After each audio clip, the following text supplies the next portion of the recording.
Bienvenidos a este en vivo de la emisora Minuto de Dios. Juntos venceremos, rezando un Padre Nuestro por la vida. Estamos aquí para compartir un tiempo chévere de reflexión, de discernimiento, de aprendizaje y también de oración y de espiritualidad. Como todos los días tenemos siempre un invitado especial con el que compartimos estos momentos. Saludo a todos los que se están uniendo, bienvenidos todos a participar de este espacio de la emisora Minuto de Dios, @Minuto de Dios FM. También gracias a los que quieran seguir mi cuenta personal, @Javier Riveros. Y hoy nuestro invitado es un médico, alguien que tiene una presencia muy importante en la sociedad desde su misión en todo momento, y más ahora en este tiempo que estamos viviendo en la humanidad. Tiene también una presencia muy importante en las redes sociales que maneja, y pueden ustedes buscarla, es @medicinaconfe. Es nuestro invitado del día de hoy, el doctor Gonzalo Rodríguez, y con él vamos a poder hablar de estos temas de salud en esta tarde de hoy. Voy a darle el paso a él de una vez. Si veo aquí su solicitud, veo que ya está ahí, Medicina con Fe. Doctor Gonzalo, si usted me puede enviar la solicitud para añadirlo aquí a la transmisión, con mucho gusto lo hago para que podamos compartir. Si me puede enviar esa solicitud en este momento, le agradezco, doctor Gonzalo, desde Córdoba, Argentina. Entiendo que él se conecta con nosotros.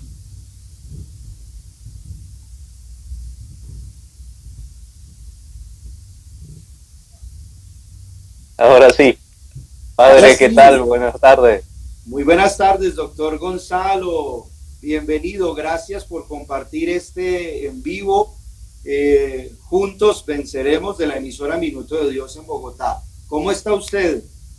Gracias, muchas gracias por la invitación. Yo muy bien, gracias a Dios, aquí en Argentina, disfrutando ya del frío que comienza a aparecer por estas latitudes. Bueno, muy bien, doctor. Pues en lo personal he visto de usted gracias a su cuenta de Instagram, donde permanentemente está subiendo pues mensajes, información y contenido muy valioso. Y por eso lo hemos, digamos que, contactado para este encuentro. Pero quisiera que comenzáramos, que usted nos cuente un poco de usted, quién es, cómo desempeña su función de médico, como algo de su vida en general. Bien, bueno, yo me llamo Gonzalo Rodríguez, tengo 34 años. Soy argentino, de Córdoba, en el centro del país, y por gracia de Dios soy médico y me dedico a pacientes hospitalizados y más aún a los internados en terapia intensiva, es decir, soy médico intensivista.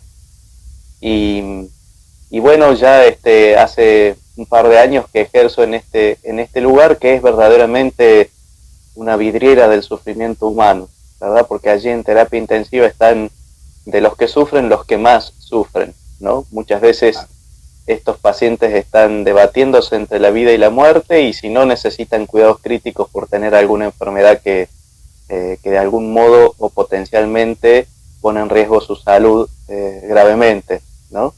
Claro. Y por otro lado, es un mundo donde el sufrimiento se acumula también para con los familiares que quedan del lado de afuera, digamos, en el área restringida, esperando alguna noticia, a veces durante horas, durante días, de sus seres queridos que están hospitalizados allí para recibir los cuidados críticos, ¿no?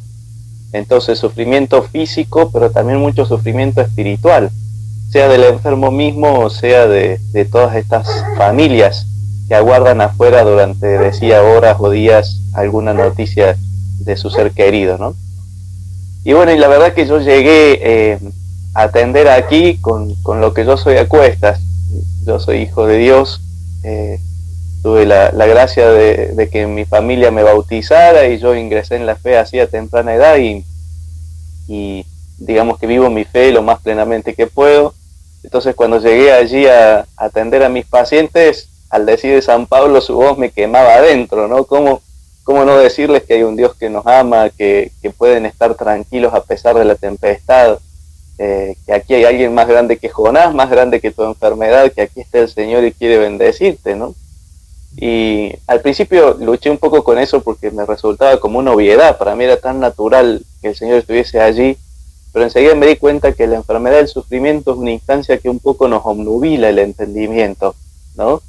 Que nos quita la fuerza de la fe porque no sé, de algún modo uno no está siendo quien es cuando está enfermo, ¿no? Está preocupado, tiene miedos, tiene dolores, tiene un acúmulo de sufrimientos que a veces la fe, que alguien te lo recuerde o que alguien te invite quizás por primera vez en tu vida a dar ese paso de fe es muy grande, ¿no?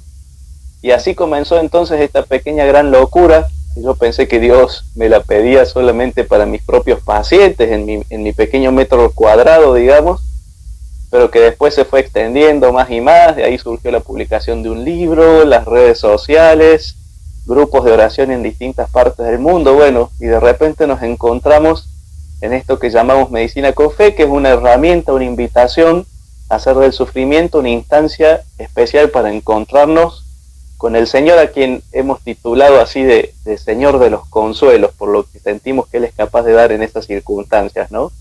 Por toda la ternura, todo el amor, toda la paternalidad con la que Él se acerca a la vida de quien sufre, ¿no? Entonces, bueno, allí surgió Medicina con Fe, que como decía, es una herramienta entre tantas para decirte, no te olvides que tu cruz lo trae crucificado a Él, que tu sufrimiento es apenas una sala de audiencias donde lo puedes encontrar al Señor, y que a través de ese sufrimiento se te abre una hermosa posibilidad de vivir con Él y de percibir su resurrección en tu vida, ¿no? Bueno, allí pasan cosas increíbles, ¿no? De las que tengo la dicha de ser testigo a diario, y por eso las comparto en las redes y en las publicaciones y demás, ¿no? Bueno, esto es realmente maravilloso, y escuchar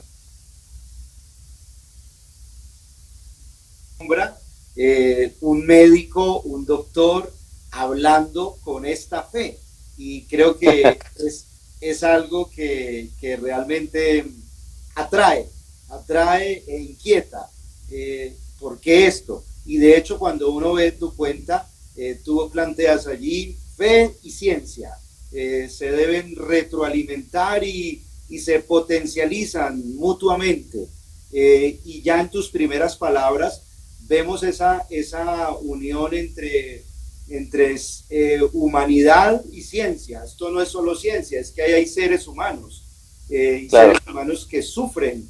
Entonces esto no puede ser simplemente algo frío del conocimiento, sino que esto es cálido de la experiencia humana. Y no es solamente ciencia y humanidad, sino es un tema también de fe, la presencia de un Dios, que es el Dios de la vida, y que es el Dios de los consuelos, que tú llamas el Dios de la cruz, pero también el Dios de los consuelos. O sea, me parece que esto es un planteamiento maravilloso y de avanzada, además, me parece. Es que tú sabes, padre, que cuando uno hace la carrera de medicina, bueno, según la casa de estudios donde uno se haya formado, te enseñan en algunos lugares mejor que en otros, pero te enseñan a atender al paciente, a llegar a un diagnóstico, a cómo confirmarlo, a cómo tratarlo y demás, ¿no?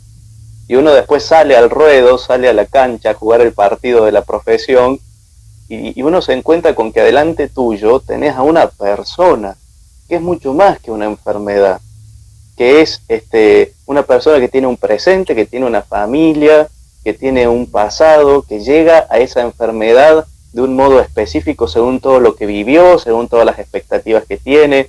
¿Cuántas veces tenemos 2 infartos, por así decirlo, en la terapia intensiva, en camas contiguas, pero sin embargo son 2 patologías totalmente diferentes?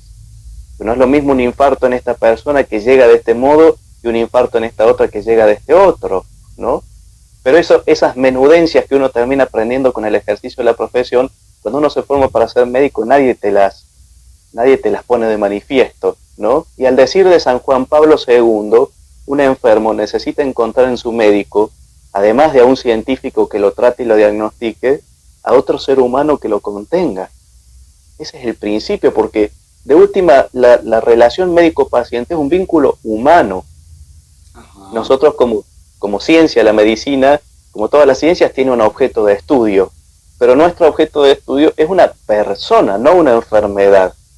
Me parece que muchos médicos a veces hemos caído en esa falacia, que hasta en nuestro lenguaje se nota, la hepatitis de la cama 5, la pancreatitis de la cama 6, el infarto de la cama 7. No, hermano. ¿Cómo la pancreatitis? ¿Cómo el infarto?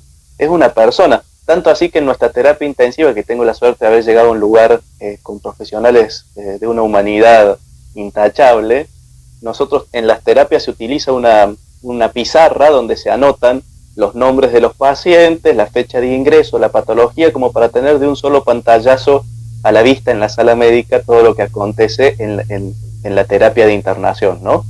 Sí. Pues bien, nosotros anotamos con el nombre del paciente. No es, por ejemplo, señor González, ingresó ayer, tiene una ACV, un accidente. No, Juan Carlos, ingresó ayer, tiene una ACV, porque creemos que ese trato un poco más cercano nos ayuda a no olvidar que estamos frente a una persona. Se trata de humanizar la ciencia, la medicina. Claro, para poder tratar entonces a nuestro paciente como lo que es, una totalidad. Claro, llega a mi encuentro pidiendo de mi ciencia porque ha tenido, por ejemplo, un accidente cerebrovascular, pero hay allí toda una persona que reclama la asistencia médica. Y creemos que para bien asistirlo hay que tratarlo como lo que es, una persona. Y por eso la fe tiene mucho que decir en ese contexto. Porque si bien el paciente viene buscando de la medicina, como él es mucho más que una enfermedad, pues entonces su llamado a la trascendencia por el hecho de ser portador de la raza humana, encuentra en la fe que uno pueda darle, mucha o poca, un gran sustento, ¿no? Te digo, yo no es que a cierta hora del día me monto en una cátedra y doy clases de teología en mi terapia intensiva, ¿no? Porque ni me da mi formación ni me da el tiempo tampoco. Yo me refiero a una fe más cotidiana, más vivida, una fe que es capaz de orar por el paciente cuando está inconsciente porque está conectado a un respirador y disfrutar después de poder decir juntos unas Aves Marías cuando ya se haya despertado de su coma, y acompañarla a la esposa a que lo visite y acercarle yo mismo el vaso de agua y el pañuelo que necesita para llorar su sufrimiento, y antes de que se vaya no dejar que se vuelva turbada su casa, sino darle una palabra de esperanza, regalarle una cita bíblica ya preimpresa en un papelito y decirle: piense en esto, rece con esto, ayúdenos con su oración desde su casa, hacer que sus familiares espiritualmente se pongan en acción para sostener a esa vida que sufre, que a mí me toca asistir como médico, pero que es mi hermano en la fe. Y sentir entonces que yo ya no soy simplemente médico, sino que soy embajador del Señor de los consuelos. Es decir, me acerco a mis hermanos en nombre de alguien que es más grande que yo y que me regala por su misericordia la posibilidad de ser, de algún modo, una voz que grita en la terapia intensiva: detrás de mí viene alguien que es más grande que yo, ¿no? Aprovecha tu enfermedad, no la dejes pasar, no dejes que esto sea estéril. Haz de esta circunstancia que te toca vivir una oportunidad espiritual, ¿no? Totalmente. Pues yo creo que escuchándolo a usted, muchos pacientes van a decir: yo quiero que ese médico me trate a mí. porque eso es lo que uno muchas veces está esperando de los médicos. Claro. Entonces, sí, yo también he sido paciente a veces, sí. Y no voy a dar el nombre, pero recuerdo hace poco fui a visitar a un colega por un dolor que yo suelo tener en la columna, a un traumatólogo. Él no sabía que yo era médico, y yo esperé 1 hora y media y mi consulta no llegó a los 5 minutos. Yo ingresé, pim, pam, pum, ya sabía cómo me llamaba, me dijo: Gonzalo, pasa, siéntese ahí, ya vi su estudio, mi resultado es esto, va a tomar esto, venga a verme en 3 meses, que le vaya bien. Yo, pero Dios, no, ¿qué pasó? ¿No? Claro. A veces presos de los sistemas de salud, porque hay que decirlo, ¿no? A mí también me contabilizan el tiempo. A veces uno tiene que en 1 hora atender 10 pacientes, y bueno, y el tiempo apremia. Pero yo soy de la idea de que a veces, aunque uno tenga el tiempo acortado, basta un gesto, basta una palabra. Yo hay pacientes que se van, por ejemplo, con esta receta médica, ¿no? Pero además con otro papelito que dice: no se olvide de seguir rezando el rosario como aprendió conmigo aquella madrugada, y un rosario en un paquetito. Me demora 30 segundos, pero de algún modo yo hago que se vaya con una semillita de fe, ¿no? Claro. Habrá gente que después no lo hace, habrá otro que sí perdura en su casa, de hecho tengo muchas anécdotas de eso, pero es un gesto, es una palabrita, o es apenas una sonrisa, una palmeada, o si te estoy dando una mala noticia y te largas a llorar, pues este hombro se ha humedecido tantas veces, padre, con familiares, bueno, entiendo que es duro lo que le estoy diciendo, pero se lo tengo que decir porque soy su médico, pero aquí está mi hombro porque también soy tu hermano, vení y llorá, ¿no? Llorá en paz, desahogate. Gestos pequeños, pero que te hacen ver que la enfermedad en sí, a la que fue la excusa para que nos conociéramos, es también una oportunidad, para que se abra de algún modo una puerta a la fe y a lo espiritual, ¿no? Bueno, tengo muchas preguntas para hacerte, pero con todo lo que estás diciendo, pero te voy preguntando algunas. ¿Has visto la diferencia en los pacientes que hacen oración versus los que no hacen oración? Dios mío, es el día y la noche, padre. Tanto así que a veces, presuponiendo por el devenir de la evolución médica, hasta uno se atreve ya a vaticinar, seguro que esta es una persona de oración, o seguramente esta persona está luchando solo. Mira, una pequeña anécdota te cuento, pero que pinta esto de cuerpo entero. En una ocasión de madrugada recibo un paciente, se estaba de turno, tenía un accidente cerebrovascular. Aquel hombre tuvo un disgusto familiar, sumado a una comida con mucha sal, era un paciente hipertenso, hizo un accidente cerebrovascular hasta que la familia se dio cuenta porque el hombre ya se había cortado, me lo trajeron a mí de madrugada. Aquel hombre ingresó y tenía reventada una vena, perdonen los médicos que nos vean, yo no quiero hablar en lenguaje técnico para que todos podamos entender, ¿no? Claro. Había una vena reventada en su cabeza, se había derramado sangre en un gran territorio de su cerebro, por supuesto conectado a respirador artificial, un paciente sumamente complicado y con un pronóstico muy negativo, reservado. Ya lo había visto la neuróloga en una ocasión, cuando ya estaba internado. Hagan lo que puedan, pero este paciente tiene un muy mal porvenir, ¿no? Ya habíamos hablado con la familia, los habíamos preparado diciéndole que la situación era extrema, muy complicada, muy grave. Pero de repente un día, aquel hombre, esto fue el año pasado, comenzó a dar señales de estar más despierto. Su respirador daba alarmas, como que él quería respirar solo. Entonces ese día yo estaba trabajando ahí, me dice mi jefe, soltale un poquito el respirador, o sea, déjalo a ver si es cierto que él respira solo. Y sí, lo hacía. Para la noche movía la mano, para el día siguiente le pudimos bajar su sedación y había comenzado a despertarse. Con toda la sangre que tenía en la cabeza, nosotros científicamente no entendíamos nada. Y para el día siguiente, cuando yo entregué la guardia, entregué a un paciente totalmente despierto, que se comunicaba con gestos de la cara, que entendía, que estaba conectado con su entorno. ¿En un día? Y que en un día había evolucionado de una forma brutal, y aquella noche que había sido de guardia mía, yo le pude retirar algunas drogas, algunos fármacos, porque él había mejorado muchísimo. ¿Sabés qué día era ese cuando yo entregué mi turno, padre? Sí. Era el día de Corpus Christi. Y aquel hombre era adorador de la Eucaristía hacía 20 años, y él había fundado en su capilla una pequeña capilla de adoración perpetua de la Eucaristía. Y su familia hacían turnos durante el día entero, en esos 5 días que él estuvo con nosotros hasta que ocurrió este suceso, para que siempre uno de ellos estuviese frente a la Eucaristía clamando por su ser querido. Lo hicimos ver después con el neurólogo, nadie entendía qué pasaba, este hombre se recuperó casi mágicamente, mágica entre comillas, lo tuvimos que llevar al piso porque ya no necesitaba tratamiento intensivo, se fue de alta, con una pequeña debilidad en una mano y nada más, y hoy en día sigue dirigiendo esa capilla de adoración y dando testimonio en su parroquia y en lugares aledaños para que el mundo sepa lo que significa la fuerza de Dios. ¿Sabes qué creo yo? Sí. Aquel hombre se despertó tantas veces durante la noche para ir a visitarlo al Señor, que aquella noche ocurrió al revés. El Señor lo visitó a él, en honor a la fidelidad que él había manifestado. Yo como médico no te puedo explicar qué pasó. Pero sea, como para ti hombre, médicamente eso era imposible.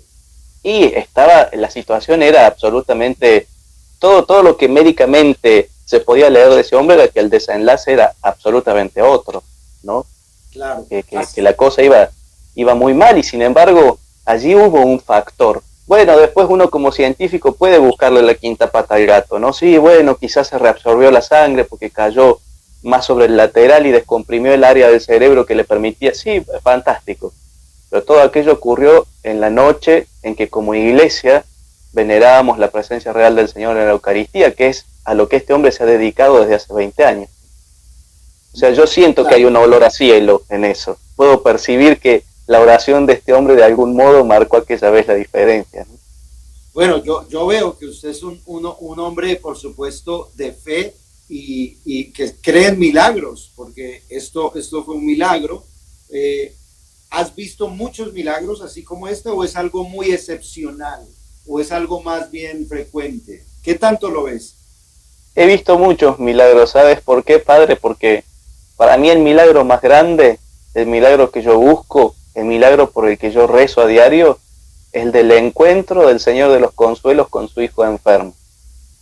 Allí cuando se hace carne aquel capítulo de Lucas y lo veo al Señor como buen pastor cargar a su oveja sobre los hombros y cuidar de ella y ser el buen samaritano de ese hermano y ser el sireneo del que carga con su cruz. Allí cuando la palabra se hace carne en la vida de uno de mis pacientes, entonces yo siento que he percibido un milagro, que he presenciado, que he sido parte de un hecho magnífico. Es cierto que el Señor tiene la capacidad de curar, porque en su voluntad todo lo puede. Con este hombre han pasado cosas que si se quiere científicamente no tienen explicación, este señor del relato de recién, pero creo que más allá de la curación física, el Señor siempre hace el milagro de ofrecerse, y de ofrecerse como Dios del consuelo, como Dios que sostiene, que ama y que anima, que ya está resucitado, pero que conserva en sus manos los estigmas de la pasión, que conoce del dolor, que ha hecho experiencia particular por el inmenso amor que me tiene. Y por eso ahora en la gloria de su resurrección viene a decirme, ya que a ti te toca sufrir, pues aquí estoy yo que soy tu padre, ¿no? Pues doctor, a mí me tiene asombrado y admirado la síntesis que hace usted, la integración que hace usted realmente entre este tema de la medicina y de la fe y del evangelio. Es impresionante porque es real, es real. Sí, para mí es materia de todos los días, padre. Yo lo veo al Señor de los Consuelos pasearse entre monitores y sueros. O sea, a ver, no tengo manifestaciones sobrenaturales, ¿no? Pero es tan indiscutible su presencia, es tan fuerte el llamado a servir y a amar que Él da cuando uno se anima a salir en su nombre, como digo, ¿no? Yo cada mañana antes de ir a trabajar hago una oración, ¿no? Y lo que le pido desde hace un tiempo es, usando las palabras del ciego Bartimeo, que estaba tirado al costado del camino, que iba clamando cuando el Señor pasaba por allí, finalmente el Señor le dice, bueno, tráiganlo, a ver qué puedo hacer por ti. Y Él le dice en latín, ut vidiam, ¿no? O sea, que vea. Y yo salgo de mi casa diciendo al Señor, Señor, ut vidiam, ut vidiam, ut vidiam. Que vea tu gloria, que vea tu ternura, que vea tu presencia. Que no pase este día sin descubrir yo esos retazos de cielo con los que vos pintás nuestra cotidianeidad y que a veces por el trajín de la vida se nos pasan desapercibidos, ¿no? Entonces, ¿cuántas veces a la noche, cuando yo hago mi oración de la noche, puedo decir como los discípulos de Maús, ¿acaso no ardía mi corazón? ¿Acaso no amé tanto de ejercer la medicina hoy porque Él estaba de por medio? ¿Cuántas veces son pequeñas cositas, ¿no? Pero que al final del día uno dice, pero bendito Dios que está resucitado y está aquí, acá, resucitado acá. No solo como una página del Evangelio que uno puede leer desempolvándola como...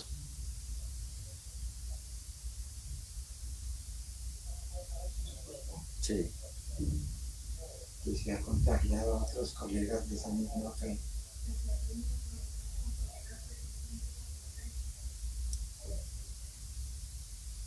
Y si un día viene a Colombia, bienvenido a eso. ¿Qué toma? No.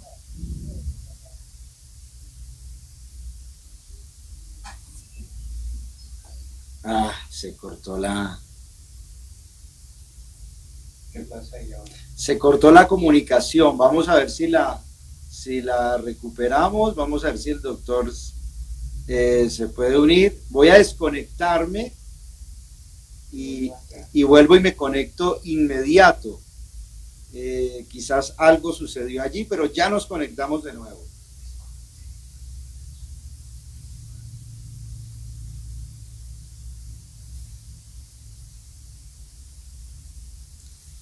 Bueno, muy buenas tardes. Aquí estamos, juntos venceremos, con la emisora Minuto de Dios y un invitado muy especial que tenemos hoy, el doctor Gonzalo Rodríguez. Tuvimos alguna falla con la conexión, pero si el doctor Gonzalo se puede volver a conectar, ahí está, ahí. Muy bien.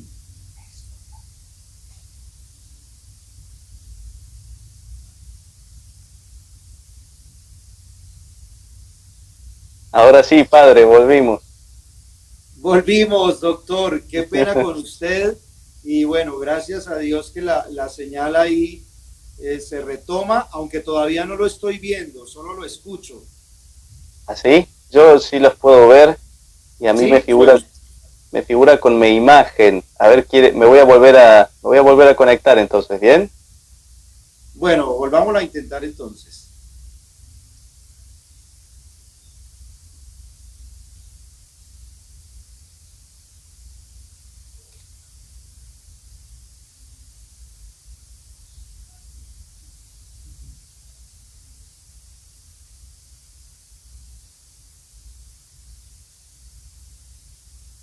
Ahí está el doctor de nuevo. Vamos a ver si funciona la conexión. Ahora sí, mejor. Verás, ahora sí. Ahora sí te vemos de nuevo. Voy a desactivar Perfecto. los comentarios como para proteger un poco más la transmisión mientras Muy tanto. bien. No, estábamos, nos estabas contando cuando se cortó la conexión. Eh, ¿Qué nos estabas diciendo? Lo de... No, digo, esta sensación que uno puede tener al final del día de cuántas veces el Señor se ha Sí, manifestado en la sencillez de lo cotidiano, ¿no? Y yo decía que qué bueno poder hacer como esa experiencia de ir buscando los pequeños retazos de cielo que el Señor nos ofrece a lo largo del día a día, ¿no? Como una muestra real de que Él verdaderamente ha resucitado para estar con nosotros, para ser cercano, para estar aquí y ahora, ¿no? claro. Doctor, ahora que hablamos tanto de contagios, ¿usted ha podido contagiar de esa fe a sus colegas? ¿O han sido más bien reacios a eso? ¿O usted ha sido apoyado o criticado por eso? Bueno, un poco de trigo y un poco de cizaña, ¿no? Porque hay personas que hasta se han escandalizado de decir cómo si la medicina tiene que ser siempre apolítica, religiosa, deportiva. Una vez nos faltó que me dijera, bueno, yo voy a empezar a venir con la camiseta de mi equipo de fútbol favorito, porque si se puede polarizar entonces la medicina, que se polarice en todos los sentidos. Y yo soy de la idea que la fe se propone pero no se impone, ¿no? Pero yo tengo ciertos signos que yo digo son como mis anzuelos. Por ejemplo, aquí atrás mío lo ven al santo cura Brochero, que es un sacerdote santo argentino, por quien tengo Sí, una gran devoción. sí, Entonces yo en mi estetoscopio, como parte de mi devoción personal, tengo colgado un prendedor del santo cura Brochero, de modo que él queda a la vista sobre mi ropa de blanco. Bueno, si alguien lo ve y me hace alguna referencia, sonó. Allí empieza entonces todo un apostolado, porque el que me dio la mano me agarró el codo, ¿no? O sí, pequeños gestos, pequeños signos, eh, digamos que permitan decir, yo anuncio el Evangelio siempre y cuando hace falta utilizo la palabra, ¿no? O sea, porque me animo a amar a mi paciente con calidad de Evangelio, porque me animo a sostenerlo con el amor que siento el Señor me da a mí.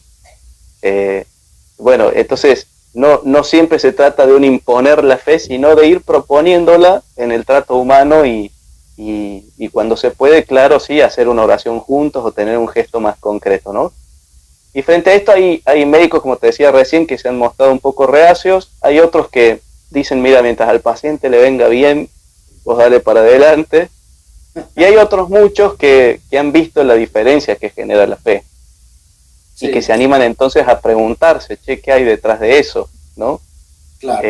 Y entonces sé de médicos que ya han comenzado a rezar el rosario, sé de enfermeras que interesados por hacer alguna lectura espiritual, que se han comprado su evangelio, que han leído el libro de Medicina con Fe, yo por acá lo tengo, que es una recopilación de anécdotas y de testimonios donde se nota que el reino de Dios está cerca, ¿no? Y que son muchas historias que ellos mismos han vivido conmigo, pero que ahora las ven desde esta otra óptica, y que entonces eso los golpea, ¿no? Dicen, ¿cómo? Mirá vos cómo había sido esta cuestión y yo en su momento no me di cuenta, como que les da la intriga de empezar a abrir, digamos así, la percepción de la fe para ver dónde anda Dios, ¿no? Así es. Y en ese mismo sentido, muchos estudiantes de medicina me han escrito por las redes diciéndome, doctor, nosotros queremos, cuando seamos médicos, poder vivir la medicina así. Y entonces han surgido grupos de estudiantes de medicina, que son estudiantes guiados por Medicina con Fe, que de algún modo se están preparando al tiempo que hacen sus estudios académicos, se van preparando de la mano de Medicina con Fe para un día también ellos ser embajadores del Señor de los Consuelos, ¿no? Maravilloso. Y qué entonces, bueno que usted diera conferencias sobre esto en muchos hospitales, a muchos doctores, y no sé si ha venido aquí a Colombia, pero sería bienvenido y estaríamos en primera fila para escucharlo. Sí, no he ido a Colombia todavía, pero en el verano, antes de que la pandemia, digamos así, se hiciese más poderosa, estuve en Panamá dando allí unas conferencias y con gran alegría el obispo de Panamá, que desde acá lo saludamos a Monseñor Ulloa, recibió este proyecto como un proyecto de piloto, digamos así, arquidiocesano, y también la Facultad de Medicina, al ver lo que los estudiantes son capaces de hacer cuando se potencian por la fe, dijeron, también es un proyecto que nosotros queremos acompañar, como que ellos notan desde la formación académica que el plus que el deseo de ser embajador le da a un estudiante de medicina es una diferencia sustancial, ¿no? Porque los pacientes lo manifiestan, porque los profesores lo ven y porque el cambio entonces aparece a la vista, ¿no? Así que bueno, allí donde el Señor hace surgir la semilla, en distintos lugares, en Rosario, en Córdoba, en Panamá, van surgiendo estos grupos que empiezan a caminar detrás de esta espiritualidad, si pudiéramos llamarlo así, aunque no es ninguna novedad, ¿no? Es el evangelio hecho carne detrás de un estetoscopio. Claro, pero Dios te ha dado esa gracia, porque uno te escucha y parece estar escuchando un predicador. Pero es un doctor predicador, que tiene el conocimiento médico y también el conocimiento espiritual. Quisiera que me ahondaras todavía un poquito más, ¿de dónde vino esa experiencia tuya de Dios o cómo fue esa experiencia de Dios? Sé que hubo tu familia, según te entendí al comienzo, pero ¿cuál fue tu experiencia de Dios? Yo vengo de una familia fundada en un matrimonio mixto, porque mi madre es católica, pero mi padre es de cultura judía. Si bien él no ejerce la fe judía, es de cultura judía y hasta el día de hoy en mi casa se come borshch, que se celebra Biur, Yom Kippur, o sea, el judaísmo siempre, a modo de nuestros hermanos mayores, han estado muy presentes en mi vida, ¿no? Ahí está el Antiguo y el Nuevo Testamento. Claro, ambos sintetizados en la vida familiar. Claro. Y bueno, y yo recuerdo cuando yo era pequeño, respetando la fe de mi madre, yo hice la iniciación cristiana completa. Y cuando yo estaba en la catequesis, que tenía apenas 9 años, un día, detrás de una situación que yo había vivido, recordaba que la señorita de catequesis, que era maestra, nos había dicho que en la iglesia había una pequeña cajita donde Dios estaba vivo y que eso se anunciaba con una lucecita roja, que cualquier cosa que necesitáramos fuéramos a hablar con Él. Y yo con unos amigos nos escapamos, nos fuimos a Cercana, entramos en aquel lugar y yo comencé entonces a buscar aquella cajita hasta que la encontré. Y ese día, Padre, tuve la certeza de que el Señor está vivo y resucitado en la Eucaristía. Su presencia fue tan enorme que no lo pude abandonar más nunca, la verdad. Desde los 9 años, tengo 34, empecé a ir todas las tardes a visitarlos, llevaba a otros amiguitos, el cura de aquel pueblo medio que se alarmó porque había de repente 10, 15 niños ahí postrados frente a la Eucaristía. Empezamos a hacer monaguillos, se armó toda una movida, digamos, allí en la iglesia. El Señor siempre me mantuvo cerca de su altar, al punto que por gracia de Dios, bendito sea Él, hoy soy ministro extraordinario de la comunión tengo la gracia de poder acercarme a los pacientes que uno más o menos tantea que son católicos y que les podría hacer bien, de llevarles la Eucaristía, ¿no? Entonces, eso es algo que amo, la verdad, poder pasar tempranito a la mañana a darles la comunión y ya más tarde estetoscopio al hombro, revisarlos como médico, ¿no? Como diciéndole, mira, siempre en nombre de Dios, a veces para traerte la Eucaristía y a veces para revisarte como médico, ¿no? En el interín también, que no es un dato menor, yo durante un tiempo me formé para ser sacerdote, ya me faltaba poquito para recibirme de médico, ingresé al seminario de una congregación, allí adentro me recibí de médico, seguí estudiando un poco y después finalmente salí, digamos, del seminario entendiendo que el Señor me pedía ejercer la medicina. Pero yo no entendía qué tenía Dios de plan en esto, porque yo estaba seguro que quería servirlo a Él. Y bueno, y creo que aquello era en germen lo que hoy soy, porque no entiendo mi identidad de hoy en día, sino es amándolo al Señor y ejerciendo ese amor a través de la medicina, ¿no? No podría hacer otra cosa. Maravilloso. ¿Y por qué tú optaste por el lado de la terapia intensiva? Bueno, aquello fue una diosalidad, porque yo la verdad quería hacer medicina interna, que fue mi primera especialidad, o sea, atender a los pacientes hospitalizados. Pero en el lugar donde yo hice mi formación en medicina interna, nos llevaban a rotar a la terapia intensiva. Y yo la primera vez que fui a rotar a la terapia dije, bueno, viviré este mal trago, total va a pasar, son 2 meses nomás, porque yo tenía un prejuicio muy grande sobre la terapia, pensaba que aquello era un ambiente de muerte, frío, inhóspito, espantoso, yo creía que era algo horrible. Y cuando llegué allá me enamoré de ese lugar, porque me di cuenta de varias cosas al mismo tiempo. Primero, que es un lugar donde la ciencia se consolida muy fuertemente, lugar de mucha ciencia, una terapia intensiva. Pero además es como un aeropuerto al cielo. Allí pasan cosas fuertes todos los días. Y poder acompañar a una persona que se está muriendo desde la oración o sosteniéndole la mano para que no se muera sola. Tener que salir a contener a una familia. Buena noticia a veces de que ese paciente mejoró y que va a subir entonces a la sala común. Es un lugar de mucha intensidad espiritual. Y entonces me di con que había sido nacido para ese lugar, sin que yo lo supiera, ¿no? Ya. Bajé por obediencia, digamos, a mi jefe porque tenía que rotar por allí y bueno, ya después decidí hacer mi formación también en terapia intensiva, entendiendo que es el lugar donde quiero ver transcurrir todos mis turnos y todo mi tiempo de trabajo, ¿no? Es un lugar donde pasan cosas fuertes en milésimas de segundo. A veces uno está conversando así con tu compañero de bien como estamos ahora y suena una alarma y es porque alguien ha entrado en paro cardíaco y hay que salir de buenas a primeras, ¿no? Que necesita una reacción así muy, muy repentina, muy rápida, una capacidad de acción muy fuerte y que siempre uno tiene entre manos, digamos así, la posibilidad de presenciar la vida o la muerte Sí, día a día, ¿no? claro, totalmente. Doctor, en su opinión personal, ¿de dónde vienen las enfermedades? ¿Por qué nos enfermamos? Si la voluntad de Dios es que seamos sanos, que tengamos salud, pero ¿por qué nosotros nos enfermamos? Bueno, me parece que el Señor sí nos ha creado sanos, ¿no? Somos seres con libertad y muchas veces optamos por hacer un mal uso de nuestra libertad.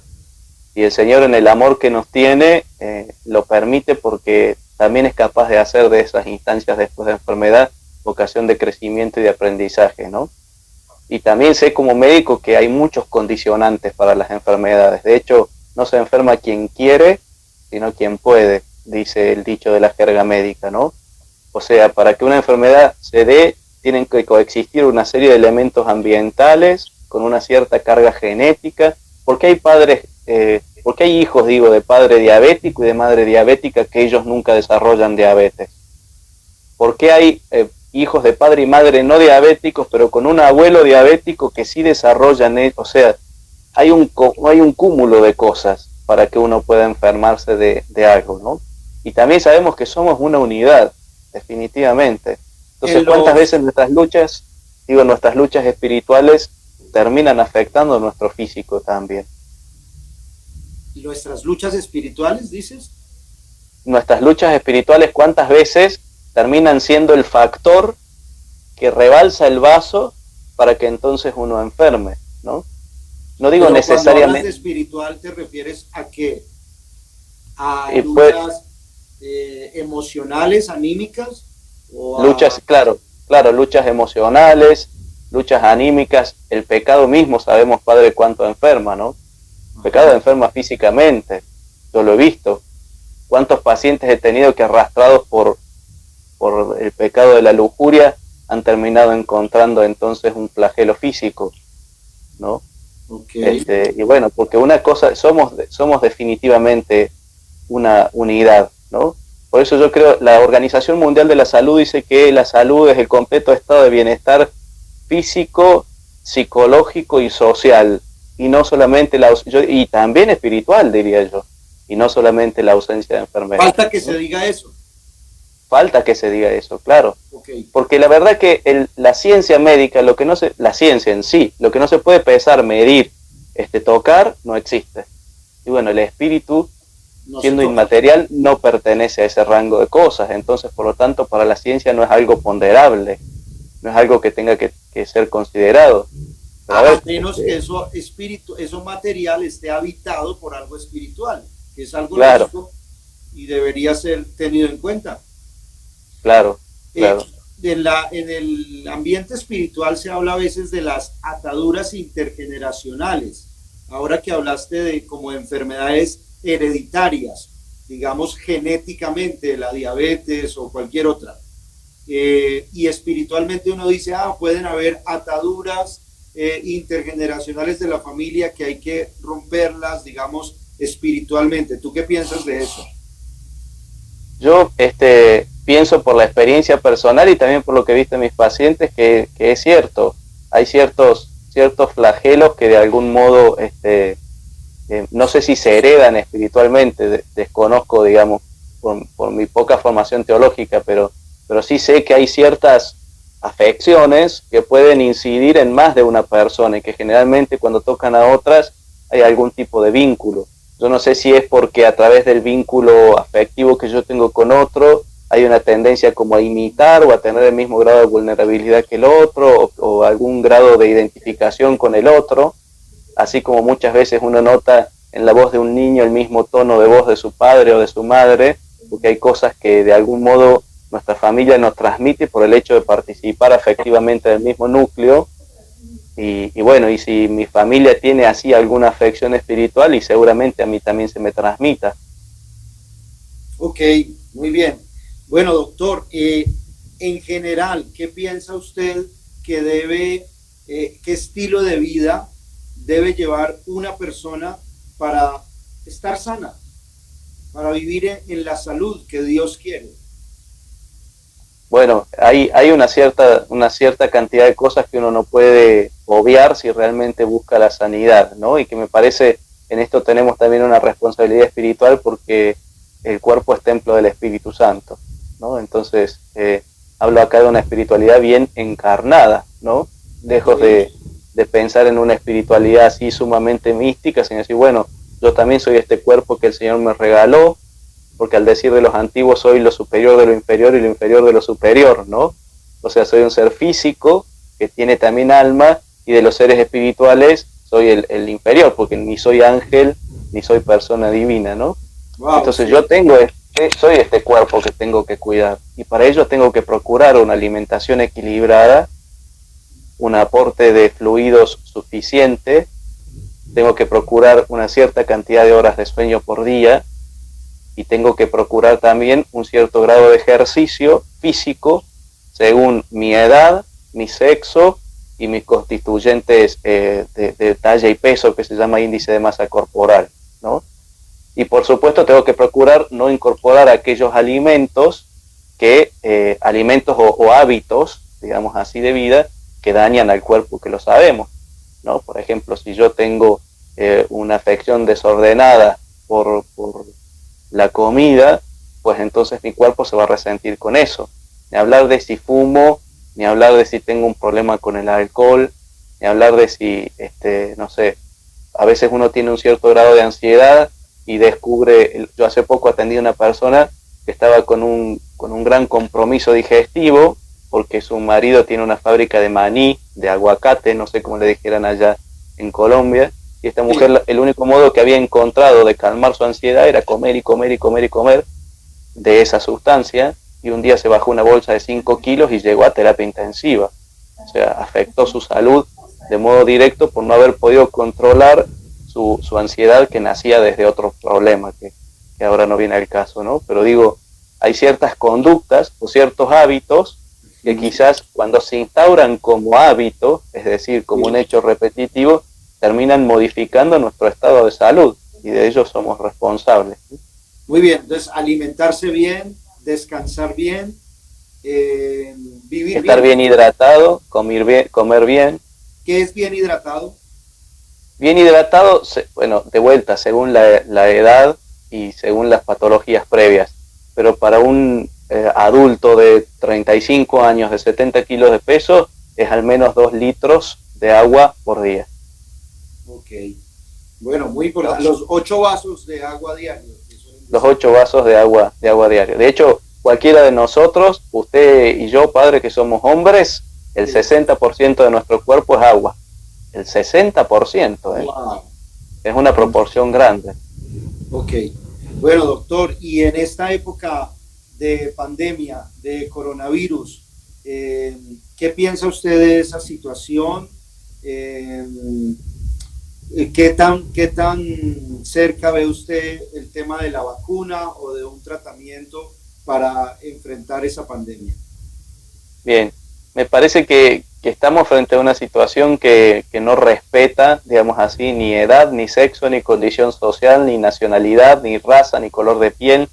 Es verdaderamente una pandemia, ¿no? Basta mirar las noticias para entender que se habla de coronavirus o de SARS-CoV-2, como se llama este elemento infectante, en todo el globo terráqueo, ¿no? Algunos lugares, como sabemos, han sufrido más este flagelo que otros. Concretamente en el lugar donde yo trabajo, por ejemplo, en esta provincia de la República Argentina hay apenas 273 casos confirmados de coronavirus, y constantemente llegan casos sospechosos que hacen que uno se tenga que vestir así como de astronauta y tomar todos los recaudos del caso. Es decir, está a la vuelta de la esquina. Y yo tengo amigos médicos en otras partes del mundo y sé que todos están bajo esta misma situación, ¿no? Me parece que es cierto que todos esperamos que esa vacuna pueda ser desarrollada y se está probando en distintos países. Muchos científicos están procurando el desarrollo de esta sustancia que todavía no llega. Algunos están en fases experimentales más avanzadas, otros están recién comenzando, pero todos tenemos esperanza de que esto por fin sea una solución viable y que esté al acceso de la mano de todos, ¿no?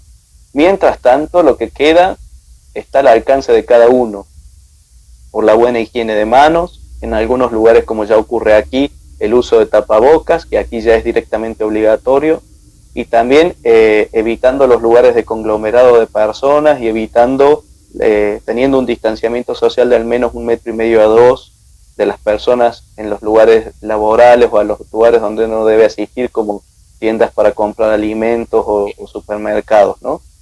El cuidado, digamos, en el contacto humano por ahora es la única arma que tenemos para protegernos. Entonces es un arma que debemos estimar mucho porque es lo único que podemos hacer, ¿no? En algunos lugares, como aquí en Argentina, la cuarentena es obligatoria y se sigue prolongando. Nuestro presidente avisó que hasta el 10 de mayo vamos a estar de cuarentena obligatoria, salvo algunas labores que son eximidas, como por ejemplo nosotros los médicos o quienes trabajan en áreas de alimentación, ¿no? Pero el resto debe hacer cuarentena. Muchas personas me dicen, sí, doctor, para usted debe ser fácil decirlo porque va a trabajar todos los días, pero yo no doy más. Hace 40 días estoy encerrada en mi casa sin salir, es un departamento, no tengo patio, no tengo césped. Entiendo, es difícil, pero lamentablemente es la única opción que tenemos hoy en día, ¿no? Desde lo que tú ves, ¿es posible que podamos convivir con el virus, suponiendo que la vacuna se demore muchos más meses? ¿Es posible convivir con ese virus sin contagiarnos o definitivamente eso se va a contagiar? Y el virus depende del grado de contacto humano que haya, porque el virus se contagia de persona a persona. ¿no?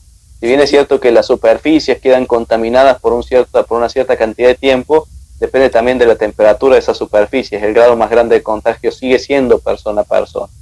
Entonces, en tanto y en cuanto podamos sostener estos nuevos principios de vínculo humano bajo los cuales estamos inmersos, pues entonces el aislamiento, si la curva de contagio se endereza, se dice, ¿no?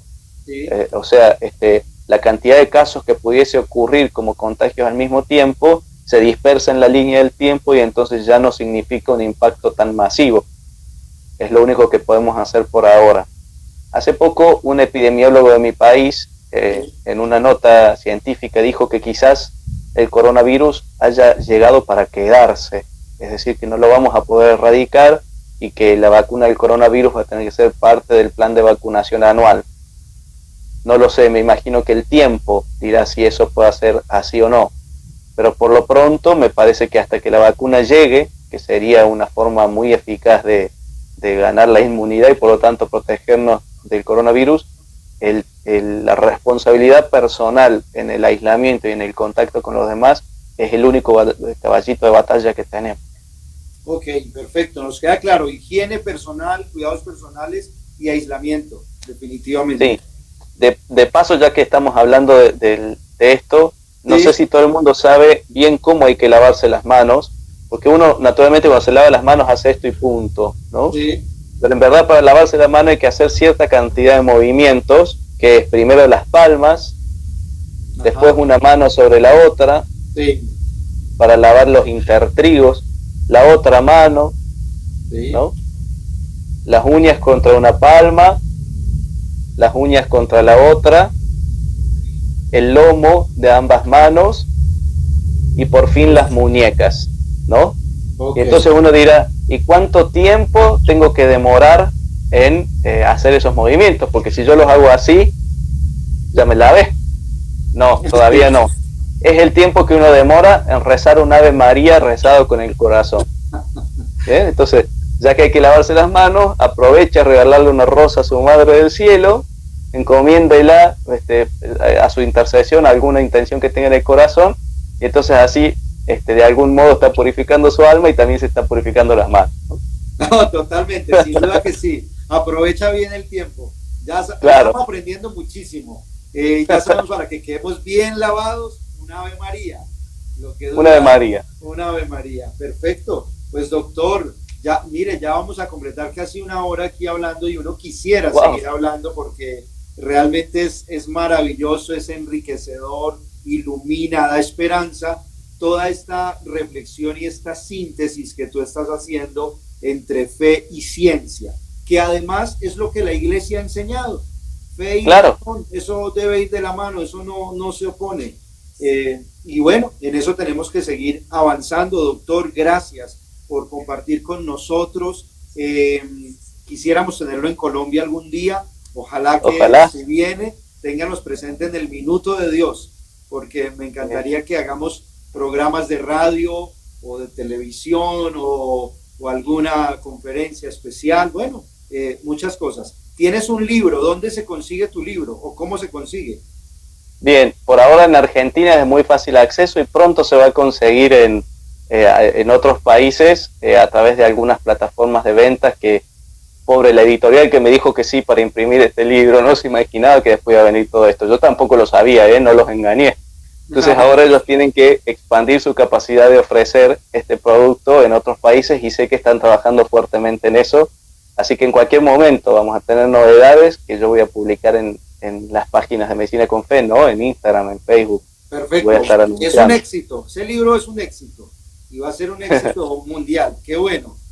Para la gloria de Dios. Gloria a Dios por eso. Doctor, pues si terminamos entonces rezando un Padre Nuestro por la vida, precisamente, y por la salud de todos los enfermos. Amén, así sea.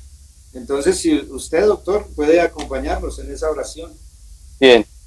Bueno, Señor bendito, Señor de los consuelos, te ofrecemos estas palabras que el mismo Jesús nos enseñó y con ellas ponemos a tus pies gloriosos la vida de todas las personas que están batallando con esta pandemia del COVID-19, la vida de nuestros seres queridos, de todos los que se han encomendado a nuestra oración, y también te pedimos especialmente por todas las vidas por nacer, para que tú, Señor, seas su resguardo y su protección. Padre nuestro que estás en el cielo, santificado sea tu nombre, venga a nosotros tu reino, hágase tu voluntad en la tierra como en el cielo. Danos hoy nuestro pan de cada día, perdona nuestras ofensas, como también nosotros perdonamos a los que nos ofenden. No nos dejes caer en la tentación y líbranos del mal. Amén. Amén. Y te damos gracias, Padre, por este encuentro. Te damos gracias por la vida del doctor Gonzalo y te pedimos que lo ilumines cada vez más con la luz del Espíritu Santo, que le des mucha sabiduría y éxito en todos sus procedimientos y en su acompañamiento a todos los pacientes, y que como él multipliques cientos y miles de médicos que logren también integrar esta riqueza de la fe a su servicio médico. En el nombre de Jesús nuestro Señor, amén y amén. Amén. El Padre, del Hijo y del Espíritu Santo, amén. Pues doctor, amén. Encantadísimo. Me encantaría que otro día volvamos a conversar, porque habría muchos más temas. Ojalá se pueda. Mucho más.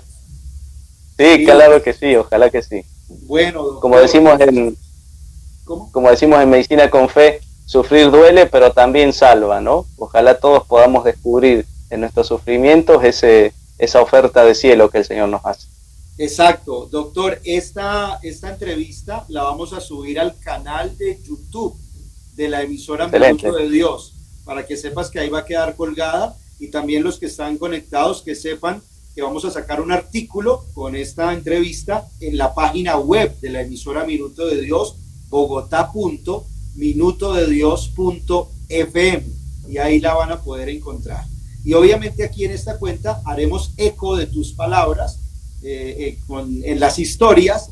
Estén atentos porque pondremos frases de las que tú has compartido acá en la cuenta de @minutodediosfm.